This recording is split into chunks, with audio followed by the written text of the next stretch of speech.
Hey everybody, it's Chase with AV Pop Culture again, and today we are here to do a 4K deep dive review into Arrow Video's recent release of part 1 of the Dollars trilogy, the Man with No Name trilogy, call it whatever you want.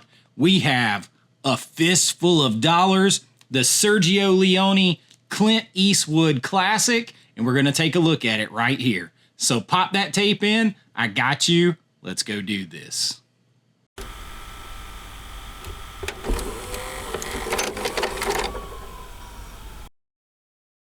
Now, you are going to apologize to my mule. All right, so I just came fresh off hot watching this last night. I got this pretty quick. I ordered this from Orbit. And a lot of times I order Arrow stuff from Orbit now because you get it quicker than even ordering directly from Arrow.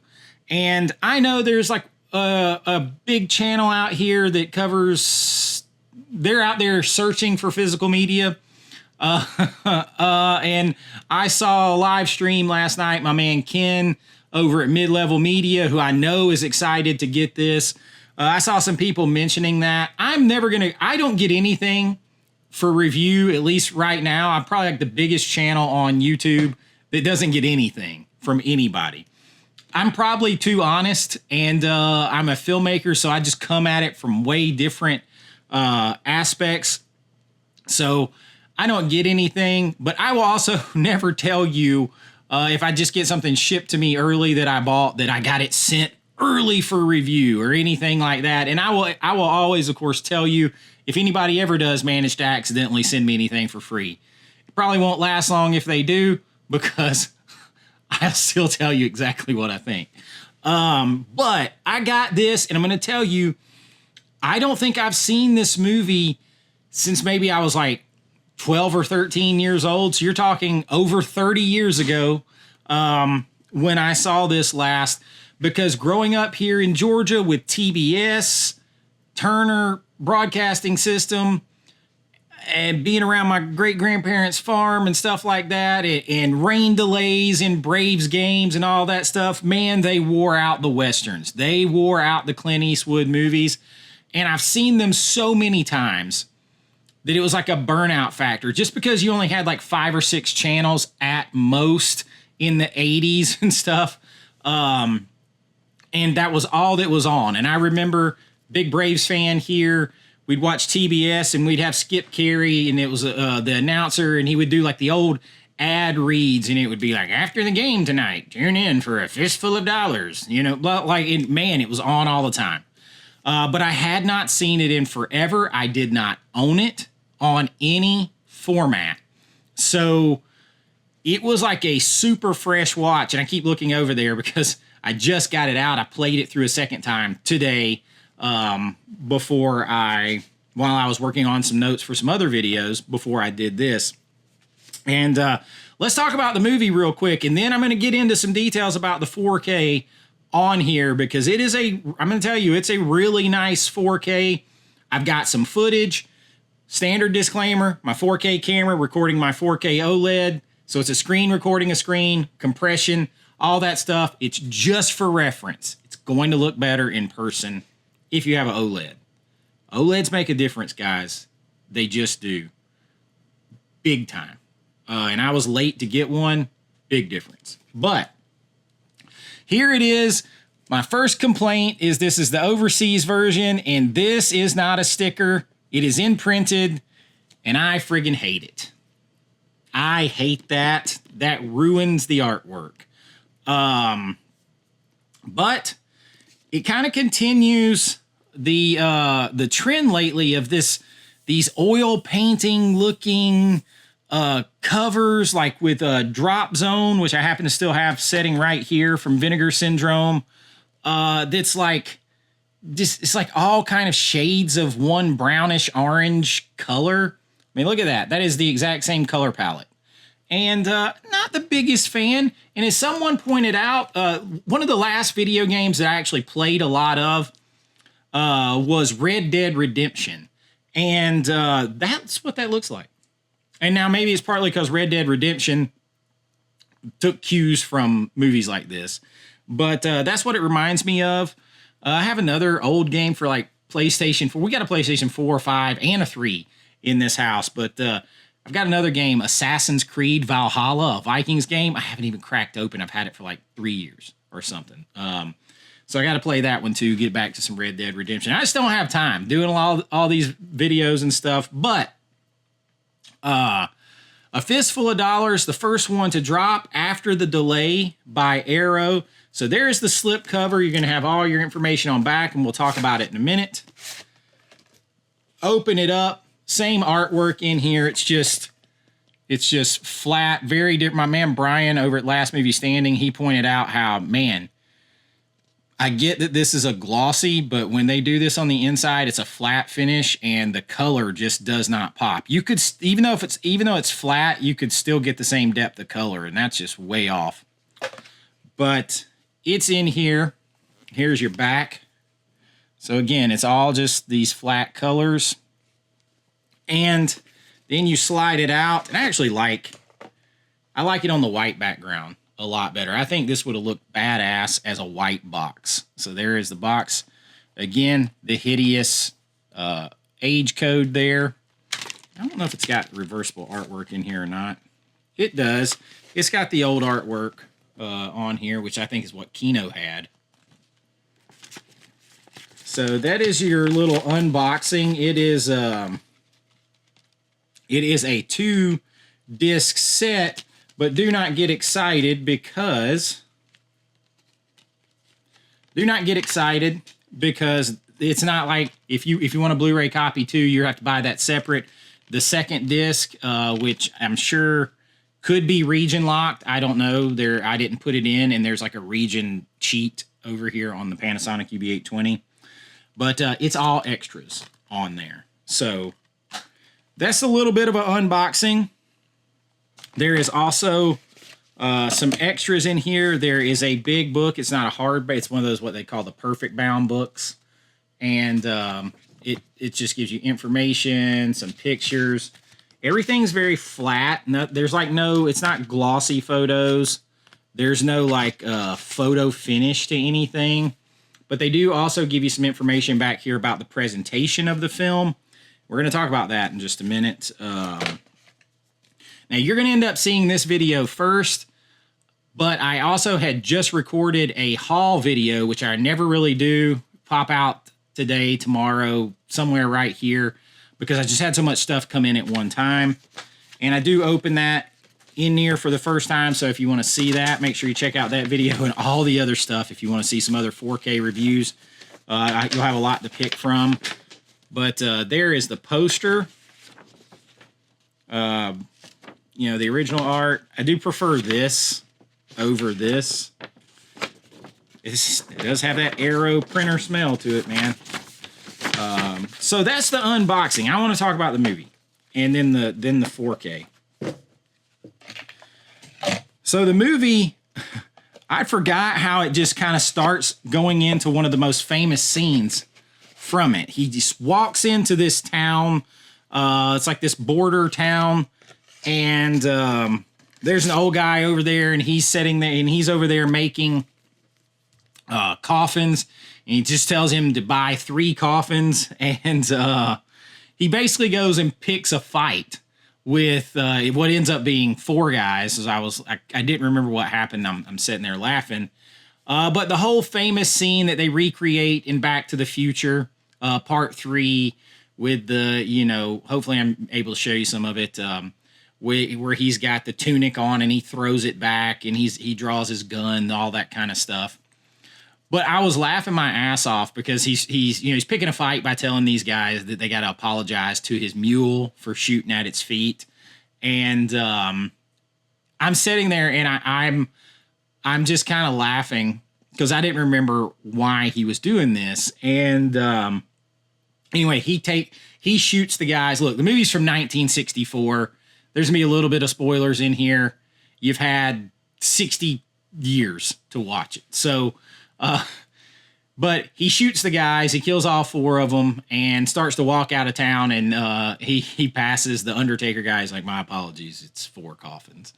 And I mean, just the way he delivers the lines, so good. I was laughing. But essentially, he comes here and he's the man with no name, and he realizes that he is kind of in the middle of a war between 2 like big families. It's like the Rojos family and the Baxters. And he's like a gun for hire because he goes in immediately and shows the guy like, "Hey, I wiped out these 4 guys. I told you I was worth it, but I'm expensive." But he realizes real quick he's a very anti-hero type situation here. He's not the good gunslinger with a heart of gold, all this in it for altruistic purposes and all that. He's in it for some cash, a fistful of dollars. And he realizes real quick that there's a lot more fistful of dollars to be made if he plays both of these families against each other. And that kind of playing both sides against the middle type thing. And that works for a bit until it leads to a big standoff with like the friggin' like cruel, merciless, sadistic leader of the Rojos family. What's his name? Ramon. Which leads me, there's an Italian version and an English version. So I watched the English version. Of course, this is Sergio Leone, spaghetti western, all that kind of stuff. But he has to kind of win his way out. He's got to fight his way out. That's the only chance to escape, is to stand off against this guy, win, and get the hell out of Dodge, is that. So this becomes part 1 of the trilogy, which I got to be honest, I'm much more excited. I ordered them individually because I didn't want to wait. I'm much more excited to watch them now again, as it's be my first watch of all of them as an adult. So, as a kid, they get taxing. It's like, man, a Western again, Clint Eastwood again. And I think honestly, because of that, because we only had like channels 2, 5, 11, 17, 36, 46, and channels 69 and channel 8, which were like PBS type channels. That's the most we ever had growing up. So until I got older later on and we finally got cable, well after MTV came online. It was way later. But you just get burnt out on them. You're like, man, it's another Western again, an old Western again, which, at that time it was only like, hell, it wasn't that old, 15, 20 years old or so, 20 years old maybe when I'm watching it the first time. But it's a fresh pair of eyes, I guess is my point, that I'm watching it with. So I appreciated it more. I'm going to be honest, I am not the biggest Western guy overall. Now, I am excited. I may review, I don't know. I got Dirty Harry, and I've got The Outlaw Josie Wales. The Outlaw Josie Wales is one of my favorites, but it never felt the same like as a Western to me, like because he's a soldier, all that kind of stuff. So it felt a little bit different to me and just badass with his guns. But I liked this a whole lot more than I remembered as like a 13 or 14-year-old, maybe the last time I saw it. So really enjoyed the movie, stands on its own, all that kind of stuff. So let's talk about the 4K real quick. I want to keep this video a little bit shorter because I know a lot of you haven't gotten this yet. But when it comes to the 4K, it looks really good. Now, it is not, I don't believe it is to the level of Outlaw Josie Wales, because I've just watched, but now I'm gonna preface this with, I just put that in a few minutes ago and just kind of skimmed around through a few minutes looking at different parts of it, and I think it's better. Even though I don't think Josie Wales doesn't have Dolby Vision or anything, there's something about how it was shot, and we're gonna get into that in just a second. But this is I believe that this is a brand new 4K restoration, and it looks good. It really does look good. The blues, some of the colors and stuff pop. The clarity pops, like on Clint Eastwood's face and stuff. it's got everything you want from it. It looks amazing. I haven't looked up what the Outlaw Josie Wales was shot on, but this points out, Arrow points out, this was shot with a 2-perf Technoscope film. And I'm gonna show you a little bit. I'm not gonna get bogged down in technicals. So when you think what is a perf? So and you imagine film in your mind, and you know, like the little holes on the sides of the film, that's the perfs. So you can have a 2-perf, a 3-perf, a 4-perf, but the more perf you have, the wider that film is. The wider that film is, in theory, the more light that it can let in, the higher resolution that you can achieve. 2-perf was used a lot to save money. So what it does is it's a much more narrow film, because think about it, you got 2 holes, 4 holes. So it's literally half, like the actual film piece. I don't have any film. The actual film piece with the little holes on the side, most of the time you see that film reel, it's a 4-perf. So it's only got 2 little pieces, 2 little holes on the side. So it's much more narrow. But what it does, because it's much more narrow, it gives the illusion of a big wide. It makes things big and it makes them wider. Kind of looks like you're shooting with a anamorphic lens to give that big wide landscape without shooting with an anamorphic lens. Because if you use 2-perf, you can't shoot with an anamorphic lens because it doesn't have the height to squish down and widen out. So for lower budget, most of the time spaghetti westerns, they used 2-perf because it gave that big wide landscape look, that narrow wide landscape look to the film without having to use anamorphic lenses. And it was literally 50% cheaper because you got 2 film frames in the space of every one 4-perf film frame. So you could shoot like twice as much for the same amount of money. Or you could shoot the same amount for half the money because the film took up less space and you still got that big wide landscape look. The trade-off of that is you tend to get more grain in it because you have less light, so it's looking for light. So like think of grain intensifying usually under 2 situations. When the film is looking for more, when the camera and the film are looking for more light and it can't see it, and those little silver particles, they're trying to get more light, they start bouncing around. So they can't get as much light. Or if they're overexposed and then it's like silver reflecting off of too much light. That's usually what causes excessive film grain. So you have a chance for a little more film grain in a 2-perf 35 millimeter. So that is something you're going to deal with. There is a little bit more grain, though I think it looks beautiful as it is. It's not going to be as grainy as like a 16 millimeter, usually that is upscale or that is done in 4K. It's kind of like a middle ground.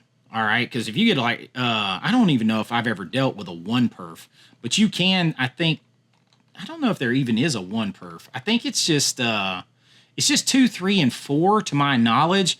I've never seen I don't think a 1 exists, and 3 is rare. I don't remember ever really working or seeing a 3-perf. And almost everything was either a 2-perf or a 4-perf. And then you have 16 millimeter, which is a whole other thing. So because of that, you may get a little more grain here. Now, one trade-off that you can get sometimes, because of the less light coming into it, some colors, not all colors, some colors can be way richer. Usually like darker primary colors can be way richer. Like your beautiful blues, or even some reds, or a little bit less with reds because they require light, but red is tricky. Not enough light, it doesn't look right. Too much light, it starts to fade or look pink. But it's really good for blues and browns. That's why you see a lot of westerns too. it plays right into that motif to use a two-perf because you got a lot of blue skies, green grass, brown, different shades of brown, taupe, sand, all that kind of stuff, like adobo housing, all that. Horses, saddles, leather, it just plays into it. So I think Sergio used mostly two-perf. I didn't do a deep dive research, but if he did with this, he probably did it with all. It is so just kind of wanted to explain why film stock. So if you say, hey, maybe it has a little more film grain that I'm used to, or maybe this or that, I think it looks beautiful, but that might be some of the reason why. And they let you know, they make sure to let you know it's the two-perf. So they encountered that too. So they wanted to pass that information on to you. Dolby Vision, HDR. It has the Italian and English front and end titles. It has the original lossless English and Italian mono, optional newly remixed lossless English and Italian DTS 5.1 HD. That's what I listened to it in. Optional English subtitles, all that kind of stuff. And then it is loaded with extras on the second disc. When It All Started, a newly filmed interview from a film historian, 4 Fingers and 4 Picks, a newly filmed interview with guitarist Bruno D'Amaro, a Wind and Fire newly filmed interview with Marcone, a biographer, Alessandro De Rosa, A Night at the Movies, a newly filmed interview with filmmaker Paolo Bianchini. A Fistful of Dollars highlights from the original Rushes. That's cool. I like seeing, so Rushes are the same thing as dailies, pretty much. So if you saw me talk about dailies in the nesting, that's something that you don't get a lot. Super cool, kind of almost a behind the curtain look. That's a pretty cool thing. I will definitely check it out. So this is interesting. There's an opening scene with Harry Dean Stanton, filmed for the film's U.S. TV debut in 1975. Plus an archival interview, all kinds of stuff. I mean, it is absolutely, there is a three comprehensive image galleries, a fistful of pictures on set and promoting A Fistful of Dollars. The thing is loaded. All right. So it's got almost anything you want on here. It's got a new audio commentary on the 4K. It has, by a film historian and Leone biographer, Sir Christopher Frayling. So it is, it's got another one by a film historian and critic, trailers, TV, radio spots. It's loaded.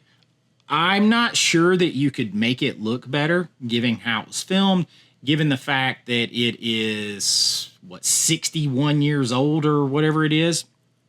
And I thoroughly enjoyed it more than I remembered.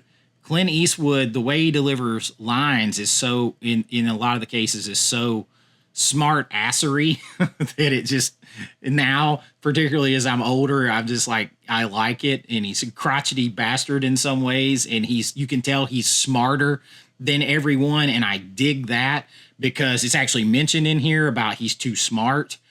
And I like that fact of someone being misjudged on how they